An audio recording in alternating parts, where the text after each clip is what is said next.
이종이 사역했던 네팔에는 여전히 이 사회 신분 계급 제도라고 하는 카스트 제도가 존재하고 있었습니다.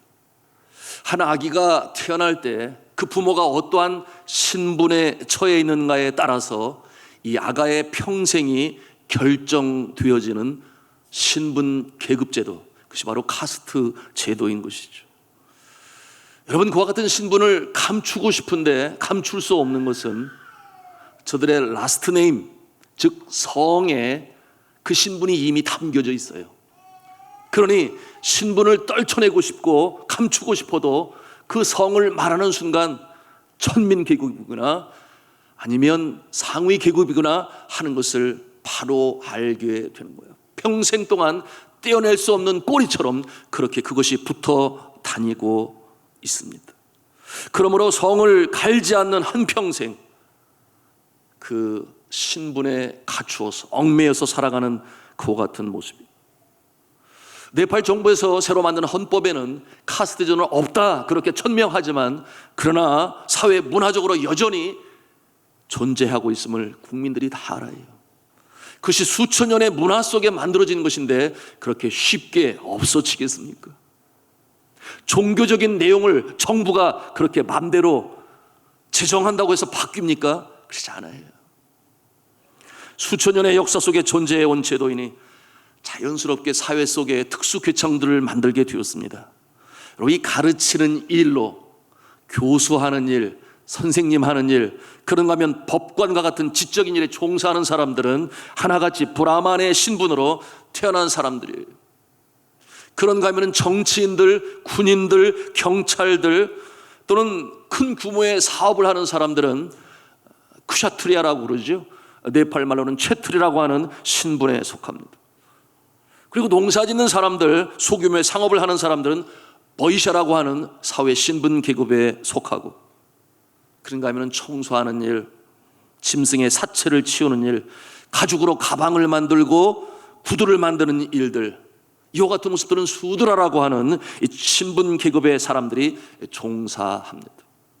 가장 아래의 모습이라고 볼 수 있는데, 그런데 이처럼 4계급 밖에 있는 자들이 또 있어요. 아예 거기에서 그 축에도 들지 못하는 자들이 있으니 이 카스트 제도에서 배제된 존재, 그들을 달릿이라는 이름으로 불러요. 이들은 불가촉 천민 계급에 속해 있는 그와 같은 모습입니다. 이 계급의 사람들은 상류 계층에 있는 사람들 앞에 출혈하는 것 자체가 무슨 큰 죄를 짓는 것처럼 그렇게 살아가고, 그와 같은 모습이라는 것을 아는 순간 그들이 잘못도 없는데, 죄를 범한 것도 없는데 배타당하고, 그런가 하면은 심지어 어느 곳에서는 매맞아 당하는 소름이 얼마나 큰지 알 수가 없어요. 제가 네팔에 있을 때 한 우물가에 여인이 와서 그 물을 길어 갈 때 그 여인이 이 달릿 불가촉 천민 계급이라는 것을 알아서 얼마나 때렸는지 거반죽가 되어 병원으로 입원하는 그와 같은 안타까운 일도 있었습니다. 그런가 하면은 불과 2달 전에 있었던 일인데, 이 불가촉 천민의 한 청년이 상류 계층에 있는 한 여자를 사랑하게 되었어요. 서로 사랑하게 되었어요. 그래서 이 여자와 결혼하기로 마음을 먹고 그 마을을 방문하게 되었는데, 그 마을의 사람들이 이 청년을 얼마나 때렸는지 그만 죽고 말았습니다. 그리고 함께 간 같은 동료들 5명도 그렇게 매를 맞아서 이 시체를 유기하려고 흘러가는 강물에 던져버렸는데 그것이 발견이 되었어요. 그래서 큰 사회적인 이슈가 되었습니다. 감히 사회적으로, 신분적으로 천민 계급이 어떻게 이 상류 계급의 사람과 접촉하며 결혼을 할 수 있느냐, 도무지 저들은 받아들일 수가 없는 것입니다.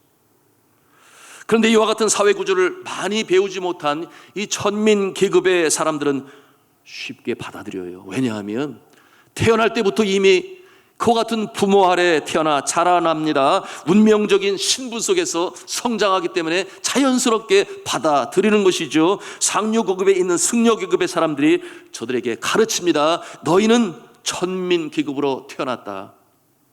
이렇게 태어난 것은 전생에 너희들의 삶이 잘못된 모습으로 살았기 때문에 이와 같은 모습으로 태어났으니 이것을 업보이다. 받아들여야 된다. 이 거르마를 지키면서 살아가야 되는 것이 너희의 운명이다. 그렇게 가르쳐요. 그러니 그 신분에 걸맞는 모습으로 살아라. 그래야만 죽어서 다시금 태어날 때에 한 단계 높은 계급의 신분으로 태어나게 될 것이다. 그렇게 가르쳐요. 그것이 경전에 그렇게 또한 쓰여져 있습니다. 쉬운 말로 뭐예요? 너희는 죄 가운데 태어난 존재다. 죄인의 모습으로 살아야 된다. 그 운명을 인정하고 신분에 맞는 모습으로 살아라. 그렇게 가르치는 것입니다. 그런데 이 천민급의 사람들이 교육을 제대로 받지 못하니 또 교육을 받으려고 하지도 않아요. 그걸 숙명주의, 운명주의라고 말을 하는데 그와 같은 모습으로 살아요. 그 가르침이 진리인 줄 알고 그렇게 살아가니 스스로가 운명을 끊어내지를 못합니다.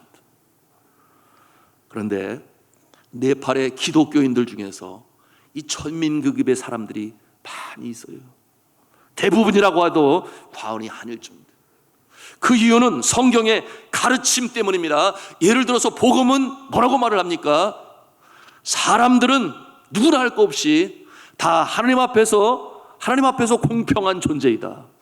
어떤 면에서 그러한가? 누구든지 사람은 죄인으로 태어난다. 죄의 진노 가운데 살아간다. 어느 가문에서 태어났든지 간에 사람 위에 사람 없고 사람 아래 사람 없다. 신분적으로 높고 낮음이 없다. 그것이 복음이 가르치고 있는 성경의 가르침입니다. 그런 이와 같은 가르침이 이 천민들에게 있어서 아주 엄청난 소식이요, 기쁨의 소식, 글자 그대로 복음인 것입니다.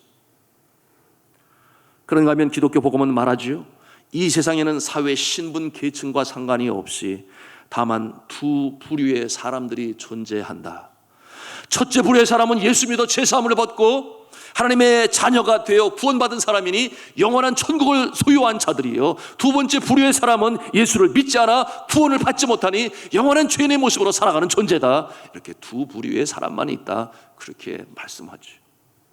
그러므로 천민의 신분으로 태어났다 하더라도 예수를 믿고 기독교인이 된 사람은 운명을 깨뜨리고 새로운 삶으로 살아갈 수 있게 되는 것입니다. 그리고 그와 같은 모습이 실제적으로 저들의 삶 가운데 나타나요. 그러니 복음으로 새롭게 새 생명으로 성령이 그 안에 내주하게 되니 용기를 냅니다.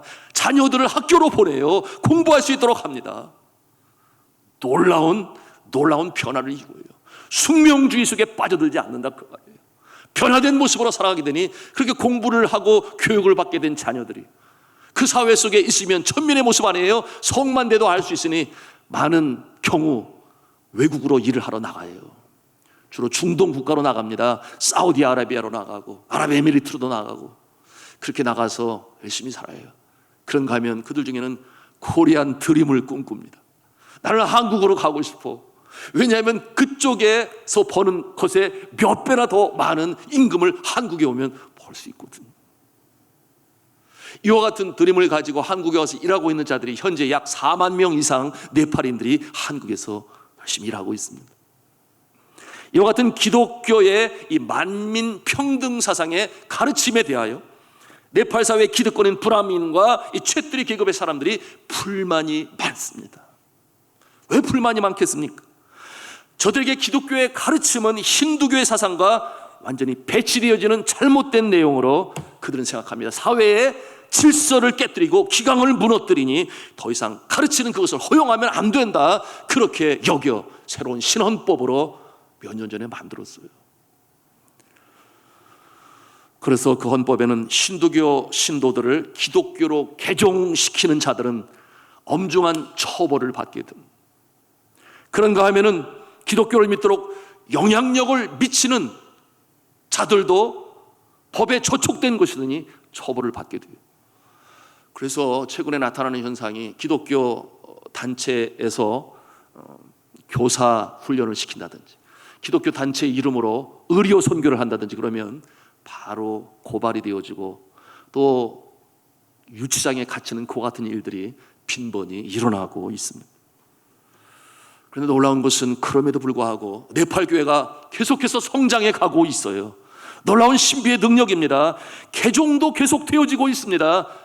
누군가 남에 의해서 하게 되면 안 되는데 어떻게 되어지는가? 스스로 가족 중에 누가 예수를 믿게 되니 병원에서 포기한 자들이 병이 낫게 되고, 그런가 하면은 예수를 믿은 다음에 잘 되고 복 받고 그 같은 일들이 계속해서 나타나니까 스스로 교회에 나오는 거예요. 개종을 시키는 것이 아니라. 여러분, 성령께서 하시는 줄로 믿으시길 바랍니다. 하나님의 역사는 그렇게 왕성히 그곳에 이루어 나가고 있습니다. 또한 감사한 것은 이 브라만과 쳇트리 계급 중에서도 기독교로 개종하는 사람들이 있어요. 여러분, 이 기독교 복음을 전하고 있는 내용이 좀 더 인간 존중 사상이 담겨져 있지 않습니까? 그런가 하면 기독교를 믿고 있는 나라들이 좀 더 부강하고 경제적으로 잘 되는 그와 같은 객관적인 모습도 볼 수 있지 않아요? 그래서 저들이 개종하고 교회 안에 들어오게 되니 어떠한 역사가 나타나는 것입니까? 계층 간의 담이 무너지는 것이에요. 예수 그리스도의 피로 한 피바다 한 몸이는 형제요 자매요 믿음의 공동체가 되어지니, 그처럼 그들이 강조하는 이 계층 간의 벽이 무너지게 되고 다 같은 한 형제요 자매가 되니 이것이 복음의 능력인 줄로 믿습니다. 이거 주의 몸된 교회가 아니겠습니까? 이와 같은 내용으로 오늘 에베소서의 사도 바울이 그 은혜의 진리의 말씀을 비밀을 밝히 보여 알려주고 있는 것입니다. 여러분, 이 수천 년을 걸쳐 내려온 이 신도교 경전에 쓰여진 그대로 그렇게 가르쳤던 사회 계급 제도가 이 현대에 와서 이렇게 무너지게 되는 것, 말씀드린 것처럼 바로 복음의 능력이요, 주님께서 이 땅에 하나님의 나라를 이루어 가시는 방편으로 이처럼 복음은 계속해서 전진해 나가고 침노하고 침투하는 모습으로 확장되어져 나가고 있는 것입니다. 네팔의 복음이 처음 전해질 때에 예수 믿는 사람들은 차별 없이 용서함을 받는다. 또한 예수 그리스도께서는 십자가에 달려 돌아가실 때에 누구 때문만 아니라 사회적인 신분 계층에 따라서 저가 용서함을 베풀려고 돌아가신 것이 아니라 모두를 위하여, 모든 인류에게 공평히 구원을 베푸시기 위하여 십자가에 달려 돌아가셨다라고 하는 이와 같은 복음의 내용은 신두교 상류 계층에 있어서는 아주 탑 시크릿이 되는 것이에요.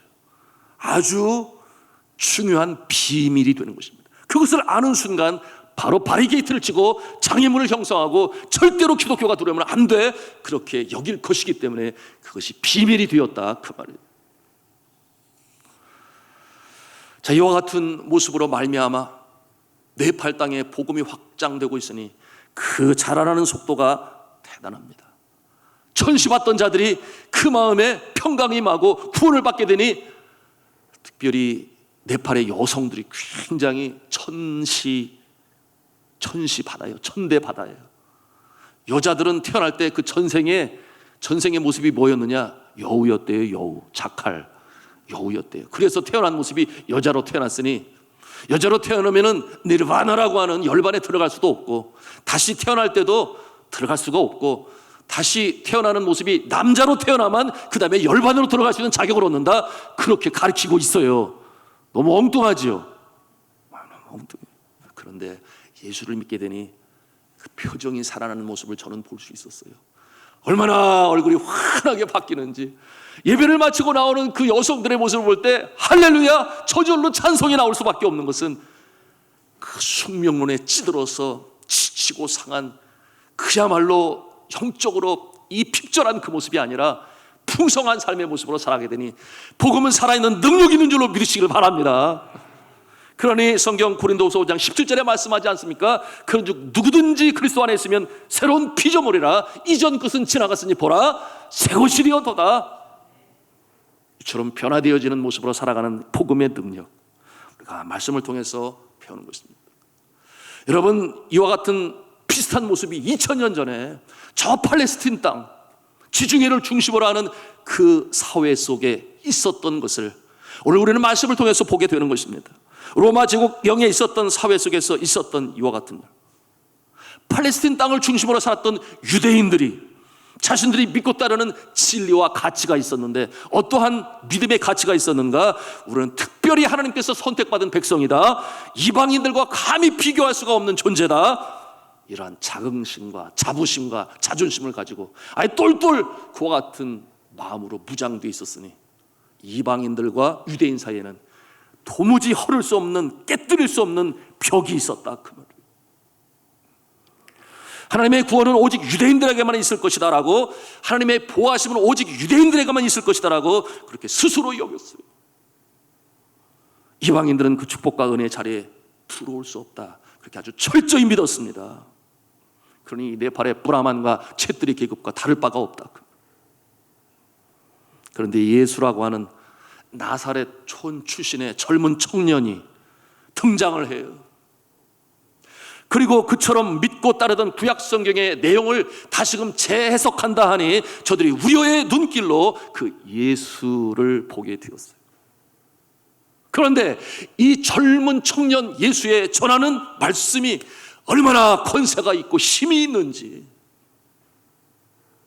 보지 못하는 자의 눈을 보게 고치고 걷지 못하는 자를 다시금 일으켜 세워 걷게 만들고, 그런가 하면 귀신을 쫓아내고, 심지어는 풍랑이 이는 파도까지도 잠잠하라 꾸짖으실 때에 자연을 제어하는 능력으로 역사를 행하시고, 그런가 하면 천국 복음으로 전하시고, 천국 백성이 어떻게 살아가야 될 것인지 그 천국 복음 헌장에 대해서 가르치시는데, 이 능력이 보통 랍비들의 모습과는 비교가 안 될 정도로 강하고 능력이 많으니 수많은 사람들이 이 젊은 예수를 따르게 되었던 것입니다.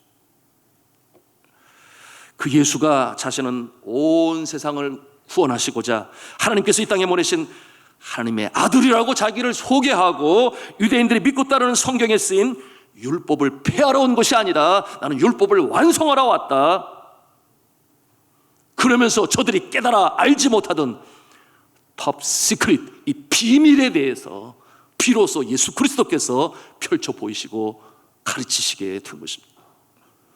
그 비밀의 모습은 무엇일까요? 첫째, 구원에 있어서는 만민 평등 사상이었어요.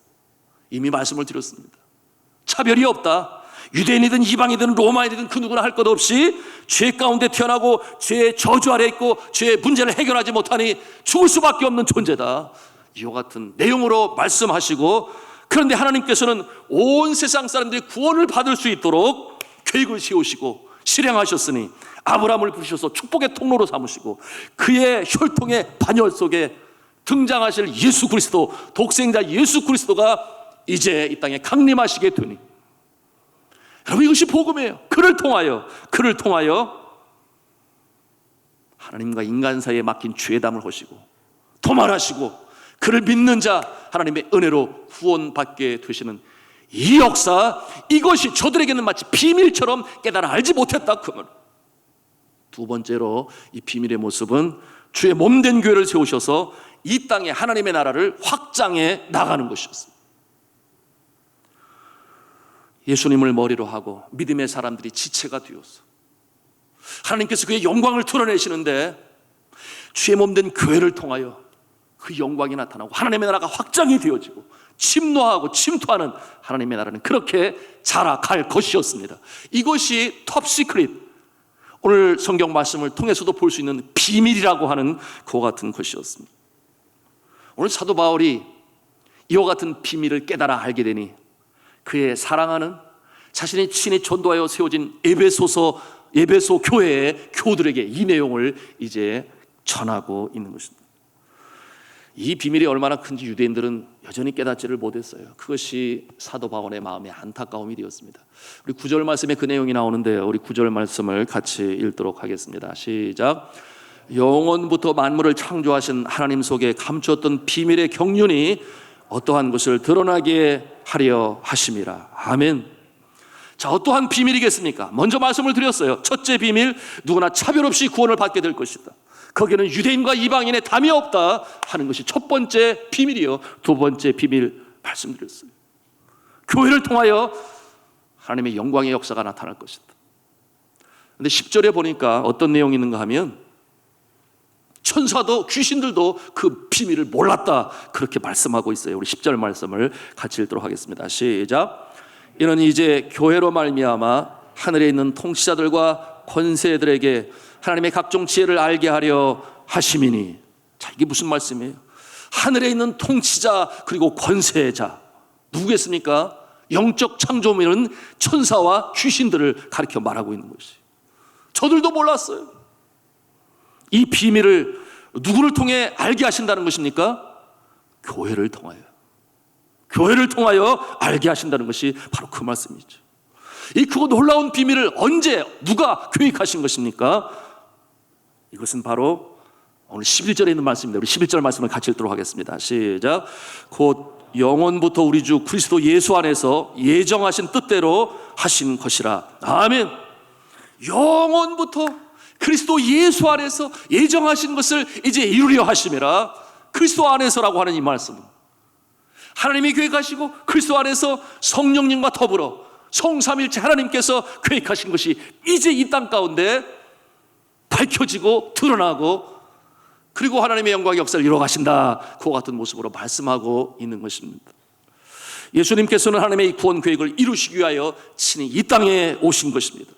내가 곧 길이요 진리요 생명이니 나로 말미암 자고는 아무도 아버지께로 올 자가 없느니라. 요한복음 14장 6절 말씀 아니겠습니까?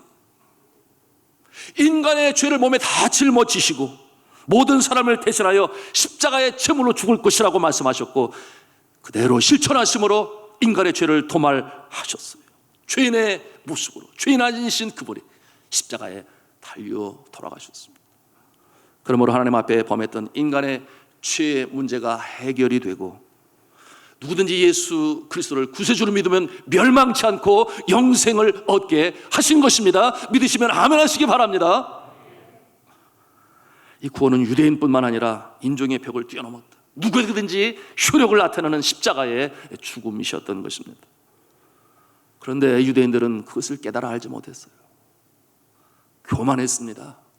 자신들밖에 몰랐어요. 주님의 그 뜻을 알지 못했습니다. 이 구원은 모든 이에게 주시는 하나님의 선물이라는 사실을 저들은 인정하려 하지 아니했습니다.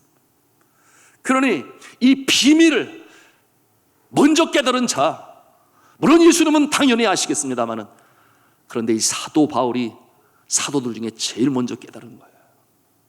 사도 바울에게 그 비밀을 알게 하시는 주님의 능력이 있으니 이 사도 바울을 주님께서는 특별한 그릇으로 부르셨으니 이방인들에게 복음을 전하는 사도로 세우신 것입니다.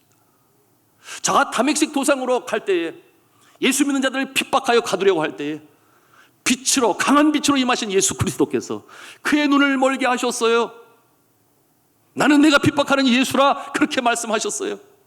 그의 눈이 보이지 않게 되었는데, 저가 마시지도 아니하고 먹지도 아니하고 그와 같은 상황이 얼마나 그 마음이 두렵고 떨렸으며, 자기가 지금까지 해온 일들이 잘못된 것인데 이제 예수 그리스도께서 그에게 사명으로 주시는데 가까운 곳에 살고 있는 아나니아를 부르셨어요. 주의 종을 통해 그에게 사명을 알려주시지 않나요? 그래서 뭐라고 말씀하셨는가? 사도행전 9장 15절의 말씀이에요. 이 사람은 내 이름을 이방인과 임금들과 이스라엘 자손들에게 전하기 위하여 택한 나의 그릇이라, 그렇게 말씀을 하셨어요. 그래서 이 사도 바울이 이방인을 위한 사도가 되었고, 오늘날로 말하면 선교사겠죠. 그래서 복음을 전하다가 고난도 많이 당했습니다. 다른 사도들로부터 인정도 받지 못했습니다. 그런데 바나바가 그를 들어서 사용하고 복음 전하는 일에 함께 동행해주고, 그런 가운데 하나님은 놀라운 역사를 체험하게 되는데, 여러분, 이 4절에 이 사도 바울이 에베소 교인들에게 말하는 거예요. 감옥에 갇혀 있을 때 이 크고 비밀한 이 능력을 너희들이 알아야 된다. 우리 4절 말씀 같이 또 읽도록 하겠습니다. 시작. 그것을 읽으면 내가 그리스도의 비밀을 깨달은 것을 너희가 알 수 있으리라. 아멘. 사도 바울이 먼저 깨달은 것을 너희도 알기를 원한다. 그래서 쓴 성경책이 에베소서다. 우리는 이렇게 볼 수 있는 것이, 하나님의 역사를 이루어나감에 있어서 교회가 중요하다 하는 것을 굉장히 강조하고 있습니다. 또한 이 교회를 이루는 성도 한 사람 한 사람은 또 얼마나 소중하고 귀하냐, 저들에게 그 자존감과 자부심을 가질 수 있도록 그렇게 오늘 말씀하고 있는 것입니다. 그럼 사실은 말씀이 뭐예요? 환난을 이겨나가라, 믿음으로 이겨나가라. 너희들은 보통 사람이 아니다. 주 예수 그리스도께서 피로 값주고 사신 교회의 일원이요 지체요, 머리는 예수님이요 너희는 손과 발이요. 이와 같은 축복의 말씀으로 다시금 일어서라 격려하는 사도 바울의 모습이에요. 그러니 어떠한 환난 속에서도 주눅들지 말고 가라앉지 말고 전진해 나가라, 그렇게 격려하시는데, 이 말씀이 오늘 이제 12절에 있는 말씀이에요. 우리 12절 말씀을 같이 읽도록 하겠습니다. 시작. 우리가 그 안에서 그를 믿음으로 말미암아 담대함과 확신을 가지고 하나님께 나아감을 얻느니라. 아멘. 누가? 예수 그리스도를 그 마음에 영접하고 하나님을 창조주로 영접하여 교회의 일원이 된 사람이 그러하다, 그 말이에요. 오늘날 한국 교회는 이상하지 않습니까? 왜 이렇게 가난한 교인들이 많아요? 교회에 소속되기를 싫어하고 등록하기를 싫어하고 한마디로 말하면 편리하게 신앙생활 하려고 해요. 그러나 교회를 통하여 역사하시는 하나님의 능력을 저들은 알지 못해요. 그 비밀을 알지 못하는 것입니다. 주를 사랑하는 마음으로 먼저 그의 의를 위하여 하나님의 영광을 위하여 받은 직분을 감사히 여겨 충성 봉사할 때에 교회는 축복의 통로가 되어지고 그 심령에 연결이 되고 그 가정과 일터로 연결이 되어서 하나님의 영광의 역사가 나타나는 줄로 믿으시길 바랍니다. 자, 초도에 말씀드렸던 이 네팔의 기독교인들, 여러분 주눅드는 모습은 이제 없어졌어요. 너무나 감사해요.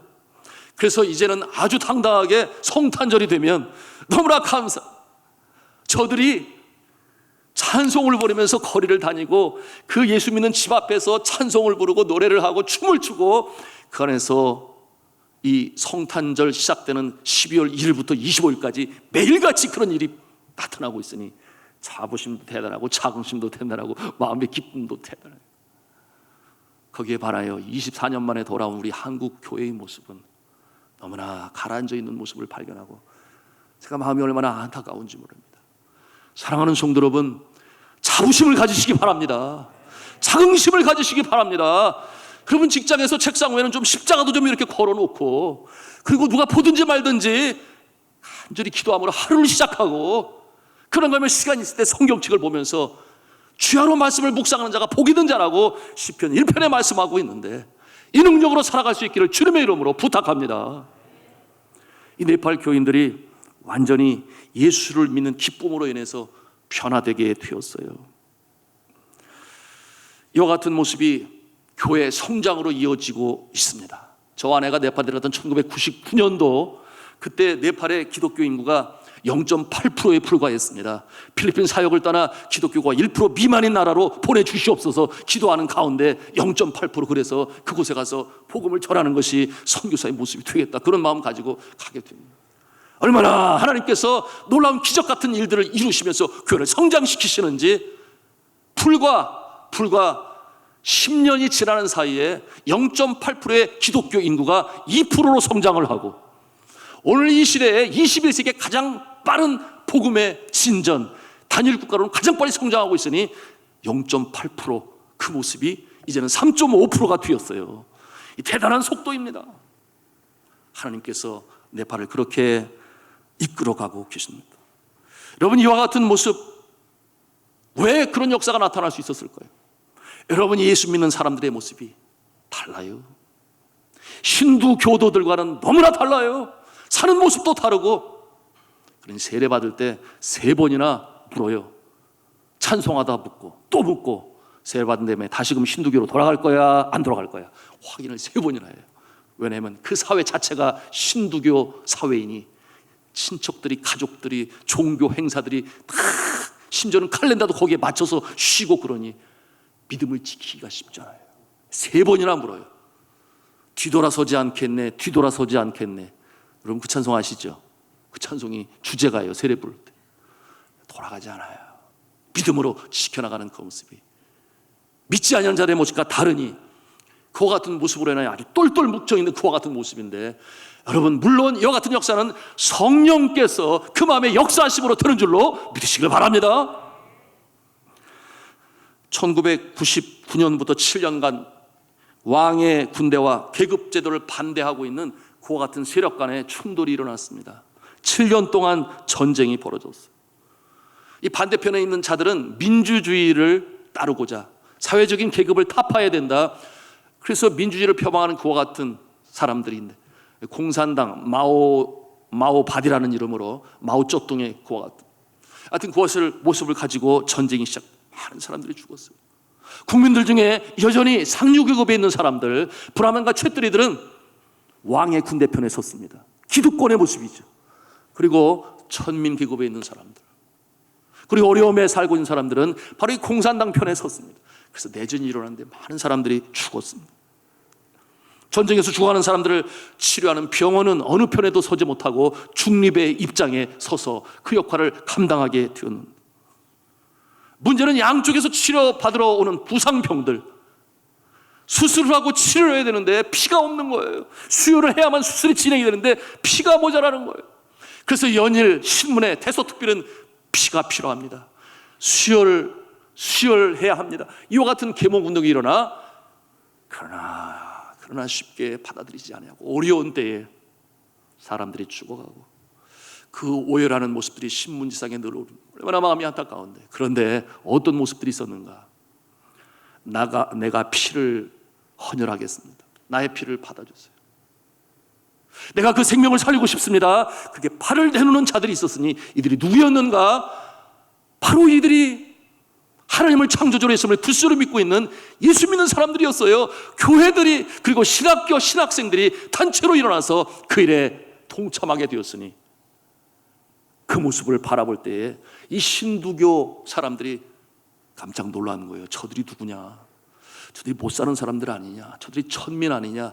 저들이 예수 믿는 서양 종교를 믿는 자들이 아니냐? 그런데 자신의 피를 내주는 그와 같은 모습을 보면서 우리가 부끄럽지 아니하냐? 그러므로 그들 속에서도 이제 헌혈하는 일들이 시작이 되었어요.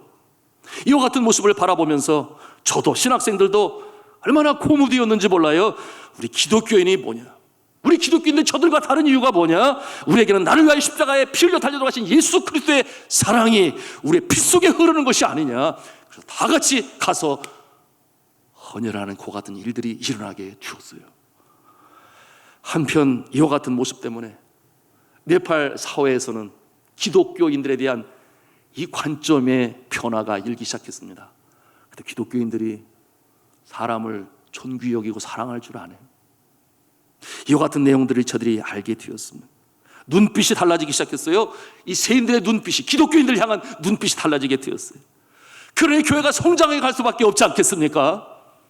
그러니까 자긍심과 자부심을 가지고 지금은 네팔 사회에서 아무도 기독교가 뭔지 모르는 그 모습도 없어요. 12월 25일 텔레비전을 통해서 기독교인이 나가서 오늘이 무슨 날인가 하는 것도 방송할 수 있는 그 같은 기회도 허락을 했었어요. 그런데 제가 말씀드린 대로 얼마 전에 헌법이 개정되면서 12월 25일을 아예 공휴일에서 없애버렸어요. 너무나 안타까워요. 그 시작된 지 내전 끝나고 나서 시작이 됐는데 다시 사라졌습니다.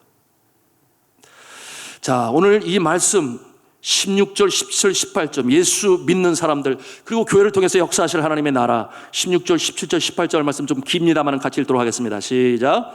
그의 영광의 풍성함을 따라 그의 성령으로 말미암아 너희 속사람을 능력으로 강건하게 하시오니 믿음으로 말미암아 그리스도께서 너희 마음에 계시게 하시옵고 너희가 사랑 가운데서 뿌리가 박히고 터가 굳어져서 능히 모든 성도와 함께 지식에 넘치는 그리스도의 사랑을 알고. 아멘. 이 내용은 사도 바울의 기도예요.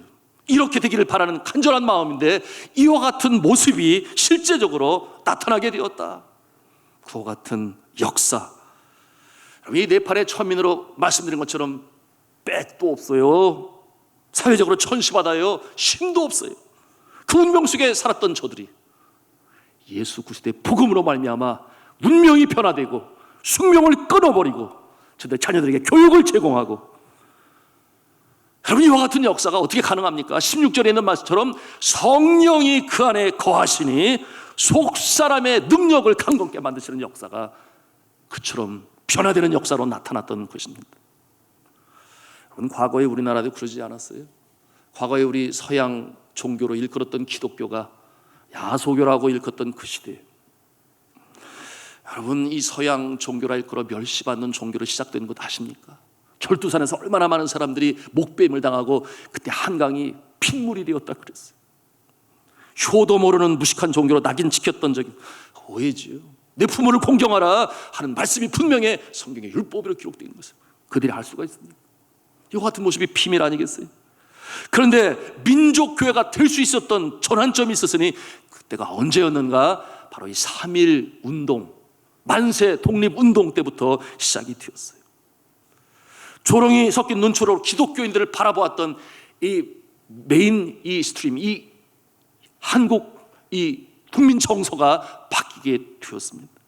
여러분, 독립선언서에 서명한 33인 민족 대표들 중에 16명이 그리스도인이었다는 사실을 여러분 아실 거예요. 그런가 하면 그날 이 파고다 공원에서 48명의 젊은이들이 이제 행동으로 출발하기 시작하는데 그 중에 24명의 사람들이 기독교인이었습니다. 뭐 그럴 수 있겠다 생각하지만 그러나 상황은 그렇지 않아요. 그때 기독교인들이 얼마나 있었느냐 하는, 그때 기독교인들은 몇 명이 되지 않았어요. 그때 한국 인구가 1600만이었다고 그래요. 그런데 기독교인은 20만 명을 상회하게 되니 그 퍼센테이지가 1.3%에서 1.5%밖에 되지 아니했습니다.